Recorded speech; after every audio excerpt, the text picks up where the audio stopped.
Okay, here we go. All right. So, my daughter Marissa is going to be filming me setting a line in the tree. We're going to act like we're going to be pulling this maple over, and I'm going to be doing a basal tie-in technique where we throw the throw line up, pull the rigging line up and over, and then tie it off at the base to avoid having to send a knot up to the top and to avoid having to climb up and set the rope. The other piece that I'm going to show in this video is how to use a rope grab throw line retriever tool, which is this little cleat. It's a gripping tool that you can grab the rope and pull it down, and when you're using a thin rope like a throw line, it saves your hands when you've got the weight on the end of the rope. So first I'll set the line, then I'll pull the rope up, and I'll show you how to use that tool. Okay, if you want to stand back a little bit, Marissa, back where you were. Get my throw ball set. I always keep one of those rope grab tools in my bag because I don't like having to go and find a stick to wrap the rope around or get a pair of gloves on, and it saves my hands. So I'm going to find a good spot to set this, and then I'll pull the rope up through the crotch. So how do you throw that ball all the way up there? That's a good question. Can you see me with the throw? Mm-hmm. So I make a little cradle with it. I take a bite of the rope, a little pinch of it.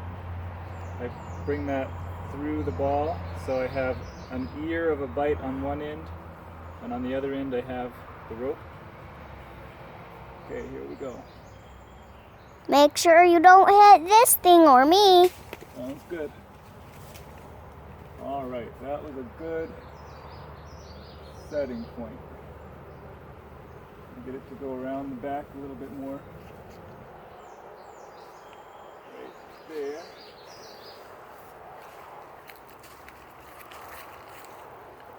You can stand behind me and show where it is in the tree if you want.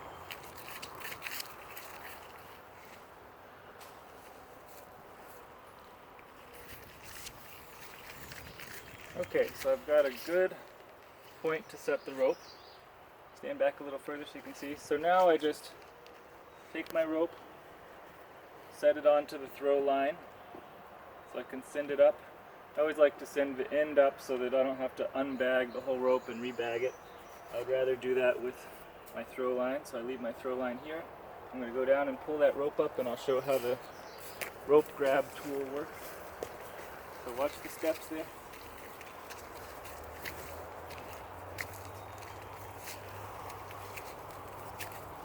Alright, right there is good. Stay back a little bit so you can see me. I can. Perfect.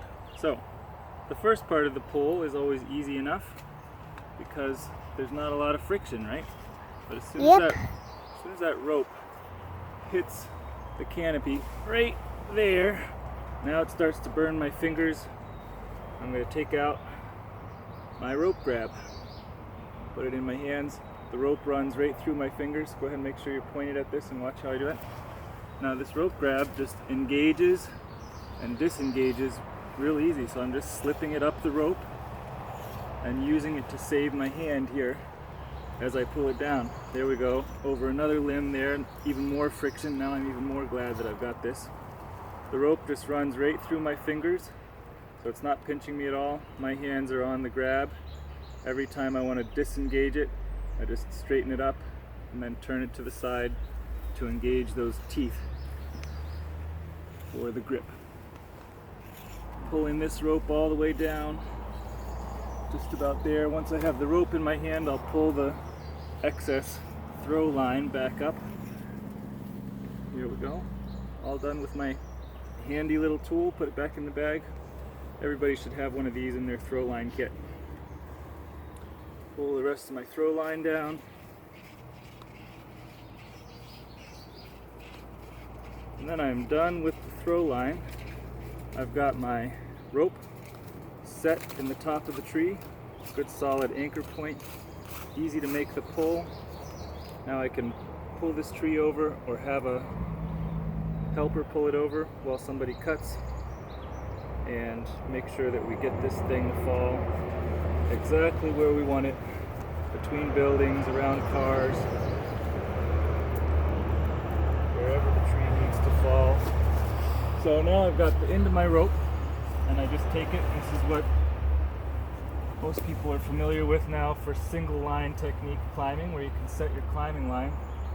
So what are you doing? Well, so I usually use a little 8-knot, or I'll tie a bowline knot down at the bottom of the tree.